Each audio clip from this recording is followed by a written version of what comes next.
So ನಿಮ್ಮ ಹತ್ರ ಏನಾದ್ರು ಮೋರ್ ದೆನ್ 2 lakhs 3 lakhs ಇದ್ರೆ ಸ್ಟ್ರಾಡಲ್ ವಿತ್ ಸ್ಟ್ರಾಂಗಲ್ ಮಾಡಿ. ಅಂದ್ರೆ ಒಂದ್ ಸ್ಕ್ರಿಪ್ ಸ್ಟ್ರಾಡಲ್, ಒಂದ್ ಸ್ಕ್ರಿಪ್ ಸ್ಟ್ರಾಂಗಲ್. ಇವಾಗ ಏನಾಗುತ್ತೆ ಹೇಳಿ, ಇದಕ್ಕೆ ಅಡ್ವಾಂಟೇಜಸ್ ಏನು ಅಂತ. ಸ್ಕ್ರಿಪ್ ಅಂತಾರೆ, ಸ್ಕ್ರಿಪ್ಟ್ ಅನ್ನಲ್ಲ ಅದನ್ನು. ಸೊ ಅದಕ್ಕೆ ಸ್ಕ್ರಿಪ್ ಅಂತಾರೆ ಅಷ್ಟೇ. ಸೊ ಅಡ್ವಾಂಟೇಜಸ್ ಹೇಳಿ, ಸ್ಟ್ರಾಡಲ್ ಸ್ಟ್ರಾಂಗಲ್ ಎರಡು ಮಾಡಿದ್ರೆ ಡೈವರ್ಸಿಫಿಕೇಶನ್ ಇರುತ್ತಾ. Don't keep your all fruits in one basket ಅಂತಾರಲ್ವಾ, ಹಂಗೆ ನೀವು ಸ್ಟ್ರಾಡಲ್ನು ಸ್ಟ್ರಾಂಗಲ್ ಎರಡನ್ನೂ ಹಾಕಿದ್ರೆ ಏನಾಗುತ್ತೆ ಹೇಳಿ, ಡೈವರ್ಸಿಫೈ ಆಗುತ್ತೆ. ಗ್ರೀಕ್ಸ್ ಸ್ಟ್ರಾಡಲ್ ಇದ್ದಂಗೆ ಸ್ಟ್ರಾಂಗಲ್ ಅಲ್ಲಿ ಇರಲ್ಲ, ಓಕೆನಾ. ಪ್ಲಸ್ ಸೊ ಅಡ್ವಾಂಟೇಜಸ್ ಏನೇನಿರುತ್ತೆ ಅಂದ್ರೆ, ಗ್ರೀಕ್ಸ್ ಸ್ಟ್ರಾಡಲ್ ಅಲ್ಲಿ ಇದ್ದಂಗೆ ಸ್ಟ್ರಾಂಗಲ್ ಅಲ್ಲಿ ಇರಲ್ಲ, ಅಲ್ಲಿ OTMs ಅಲ್ಲಿ ಇರುತ್ತೆ, ಇಲ್ಲಿ ATMs ಅಲ್ಲಿ ಇರ್ತೀವಿ, ಓಕೆನಾ. ಇಲ್ಲಿ ಏನಾದ್ರು ಡೆಲ್ಟಾ ಏನಾದ್ರು ಮೂವ್ ಆಗಿ ಇಟ್ಟಾದ್ರೂ ಅಲ್ಲಿ OTMs ಅಲ್ಲಿ ಇರ್ತೀವಿ, ಕರೆಕ್ಟ್ ಅಲ್ವಾ. ಸೊ ನೀವು ಎರಡೂ ಕಂಬೈನ್ ಮಾಡಿದಾಗ ಏನಾಗುತ್ತೆ ಅಂದ್ರೆ ಸ್ಟ್ರಾಟಜಿ ಡೈವರ್ಸಿಫೈ ಆಗುತ್ತೆ. ಡೈವರ್ಸಿಫೈ ಮಾಡಿದಾಗ ಇದು ಲಾಸ್ ಕೊಟ್ಟಾಗ ಅದು ಲಾಸ್ ಕೊಡಲ್ಲ, ಅದು ಲಾಸ್ ಕೊಟ್ಟಾಗ ಇದು ಲಾಸ್ ಕೊಡಲ್ಲ, ಪ್ರಾಫಿಟ್ ಕೊಟ್ಟಾಗ 90% ಎರಡೂ ಕೊಡುತ್ತೆ. ಸೊ ಬ್ಯಾಕ್ ಟೆಸ್ಟ್ ಅಲ್ಲಿ ನೋಡ್ಕೊಳ್ಳಿ ಇವಾಗ ನೀಟಾಗಿ ಹೋಗಿ. ಸೊ ಇದು ಸ್ಟ್ರಾಡಲ್ದು. So 920 so straddle entry 920, exit 3, ಇಂಟ್ರಾಡೇಗೆ ಪ್ಯೂರು. ಸೊ ನೋಡ್ಕೊಳ್ಳಿ ಲಾಸ್ ಎಲ್ಲೆಲ್ಲಿದೆ ಇವಾಗ. ಇಲ್ಲೊಂದು ಲಾಸ್ ಇದೆಯಾ, ಸ್ಟ್ರಾಡಲ್ ಫೆಬ್ರವರಿಯಲ್ಲಿ ಲಾಸ್ ಇದೆ, ಕರೆಕ್ಟ್ ಅಲ್ವಾ. ಸೊ ಇಲ್ಲಿ ಮಾರ್ಚ್ ಅಲ್ಲಿ ಏಪ್ರಿಲ್ ಅಲ್ಲಿ ಪ್ರಾಫಿಟ್ ಇದೆ. ಸೊ ಇವಾಗ ಸ್ಟ್ರಾಂಗಲ್ ಬರೋಣ. ಸೊ ಇಲ್ಲಿ ಕಮ್ ಟು ದ ಸ್ಟ್ರಾಂಗಲ್ ನಾವು. ಸೊ ಸ್ಟ್ರಾಂಗಲ್ ಬರ್ತೀನಿ. ಫೆಬ್ರವರಿ ಲಾಸ್ ಇದೆಯಾ ಸ್ಟ್ರಾಂಗಲ್ ಅಲ್ಲಿ, ಇದೆಯಾ. ಸ್ಟ್ರಾಡಲ್ ಲಾಸ್ ಇದೆ, ಇಲ್ಲಿ ಪ್ರಾಫಿಟ್ ಇದೆ. ಸೊ ಕಾಂಪನ್ಸೇಟ್ ಆಯ್ತಾ ಅಲ್ಲಿಗಲ್ಲಿ, ಇಲ್ಲಿ ನೆಗ್ಲಿಜಿಬಲ್ ಲಾಸ್ ಅಲ್ಲಿ. ಸೊ ಇಲ್ಲಿ ನೆಗ್ಲಿಜಿಬಲ್ ಲಾಸ್, ಅಲ್ಲಿ ಪ್ರಾಫಿಟ್. ಬಟ್ ಕಂಟಿನ್ಯೂಟಿ ಇಲ್ಲೂ ಪ್ರಾಫಿಟ್ಸ್ ಇದೆ, ಇಲ್ಲೆಲ್ಲ ಮತ್ತೆ ಲಾಸ್ ಇದೆ, ಓಕೆನಾ. ಬಟ್ ನೋಡಿ ಪ್ರಾಫಿಟ್ ಕೊಟ್ಟಾಗ ಈ ಇಯರ್ ಯಾವ್ದು ಲಾಸ್ ಆಗಿಲ್ಲ, ಅಲ್ಲೂ ಲಾಸ್ ಆಗಿಲ್ಲ. ಸೊ ಇದ್ರ ಅರ್ಥ ಏನು, ನಿಮ್ಮ ಮೈಂಡ್ ಸ್ಟೇಬಲ್ ಆಗಿರುತ್ತೆ ನೀವು ಡೈವರ್ಸಿಫೈ ಮಾಡಿದಾಗ.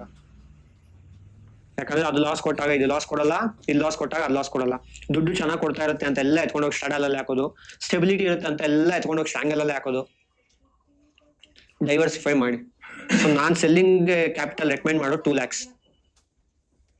ಯಾರಾದ್ರೂ 2 lakhs ಎಬೋ ಇದ್ರೆ you don't go for option buying. Option buying risk to reward ಜಾಸ್ತಿ ಇರುತ್ತೆ. ನೀವು 2 lakhs 3 lakhs ಇದ್ದಾಗ ಮಾಡಕ್ಕಾಗಲ್ಲ. ಸೊ ಆಪ್ಷನ್ ಸೆಲ್ಲಿಂಗೇ ಮಾಡಬೇಕು, ಕಂಟ್ರೋಲ್ ಮಾಡಕ್ಕಾಗಲ್ಲ. 20-30 ಸಾವಿರ 40 ಸಾವಿರ ಇದ್ರೆ ಮಾತ್ರ ಆಪ್ಷನ್ ಬೈಯಿಂಗ್ ಸೆಟ್ ಆಗುತ್ತೆ. 6 hours ಮಾರ್ಕೆಟ್ ಮುಂದೆ ಕೂತ್ಕೊಬೇಕಷ್ಟೆ. ಸೊ ನೆಕ್ಸ್ಟ್ ಇವಾಗ ಹೇಳಿ ಅಡ್ವಾಂಟೇಜ್ ಏನೇನು ಅಂತ. ಸೆಲ್ಲಿಂಗ್ ಅಲ್ಲಿ ಅಡ್ವಾಂಟೇಜ್ ಇವಾಗ ಹೇಳಿ ನೀವು. ಸ್ಕ್ರೀನ್ ಟೈಮ್ ಎಷ್ಟೊತ್ತು ಮಾರ್ಕೆಟ್ ಅಲ್ಲಿ ಇರ್ಬೇಕು ಇವಾಗ ನಾನು. 6 hours ಮಾರ್ಕೆಟ್ ಅಲ್ಲಿ ಸ್ಕ್ರೀನ್ ಮುಂದೆ 6 hours ಕೂತಿದ್ನ ಸರ್. ಇವಾಗ ಇಷ್ಟು ಮಾಡಕ್ಕೆ 5 minutes, 2 ನಿಮಿಷ ಎಂಟ್ರಿ ತಗೊಳಕ್ಕೆ, 2 ನಿಮಿಷ ಎಕ್ಸಿಟ್ ಆಗಕ್ಕೆ, 2 ನಿಮಿಷ ಎಂಟ್ರಿ ತಗೊಳಕ್ಕೆ, 2 ನಿಮಿಷ ಎಕ್ಸಿಟ್ ಆಗಕ್ಕೆ. ಸ್ಟೇಬಲ್ ಪ್ರಾಫಿಟ್ಸ್ ಇರುತ್ತೆ. ನೆಕ್ಸ್ಟ್ ಪಾಪ್ ಜಾಸ್ತಿ ಇರುತ್ತೆ, ಪ್ರಾಬಬಿಲಿಟಿ ಆಫ್ ಪ್ರಾಫಿಟ್ಸ್ ಸೊ ಜಾಸ್ತಿ ಇರುತ್ತೆ. ಸೊ ಅದೇ ಅಡ್ವಾಂಟೇಜ್. ಡಿಸ್ಅಡ್ವಾಂಟೇಜ್ ಏನು ಇಲ್ಲ. ಕ್ಯಾಪಿಟಲ್ ಒಂದು ಬಿಟ್ರೆ ಅಲ್ಲಿ ಡಿಸ್ಅಡ್ವಾಂಟೇಜ್ ಏನು ಇರಲ್ಲ. ಕ್ಯಾಪಿಟಲ್ ಅಷ್ಟೇ, ಮಾರ್ಜಿನ್ ಅಷ್ಟೇ. ಸೊ ಇವಾಗ ಇದನ್ನ ಮಾತ್ರ ಬಿಸ್ನೆಸ್ ಪೀಪಲ್ ಮಾತ್ರ ಮಾಡೋದು, ಯಾಕಂದ್ರೆ ಅವ್ರ ಪರ್ಸೆಂಟೇಜ್ ಅಲ್ಲಿ ಸಾಕು. ಸ್ಟಾಕ್ಸ್ ಅಲ್ಲಿ ನೀವು ದುಡ್ಡು ಹಾಕ್ತೀರಾ, ನೀವು ಎಕ್ಸ್ಪೆಕ್ಟ್ ಮಾಡೋದು ಕಂಪನಿ ROE ಎಷ್ಟು ಎಕ್ಸ್ಪೆಕ್ಟ್ ಮಾಡ್ತಿದ್ರೆ, ROE ಎಷ್ಟಿದ್ರೆ ಒಳ್ಳೇದು ಅಂತ ಹೇಳಿದೆ, 15 above ಅಂದ್ರೆ ವರ್ಷಕ್ಕೆ.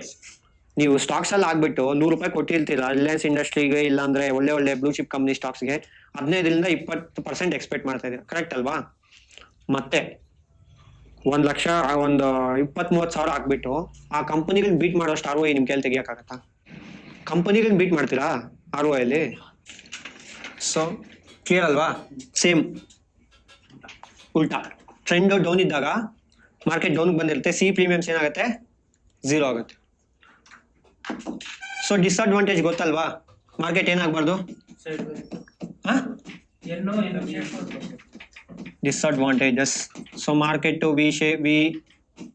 ಎನ್ ಈ ಶೇಪ್ಸ್ ಅಲ್ಲಿ ಬರಬಾರ್ದು ಮಾರ್ಕೆಟ್, ಯಾಕಂದ್ರೆ CSL ಮೇಲೆ ತಿನ್ನುತ್ತೆ, ಮತ್ತೆ ಕೆಳಗಡೆ PSL ತಿನ್ನುತ್ತೆ. ಸೊ ಇದು ಸೊ ಕ್ಲಿಯರ್ ಅಲ್ವಾ.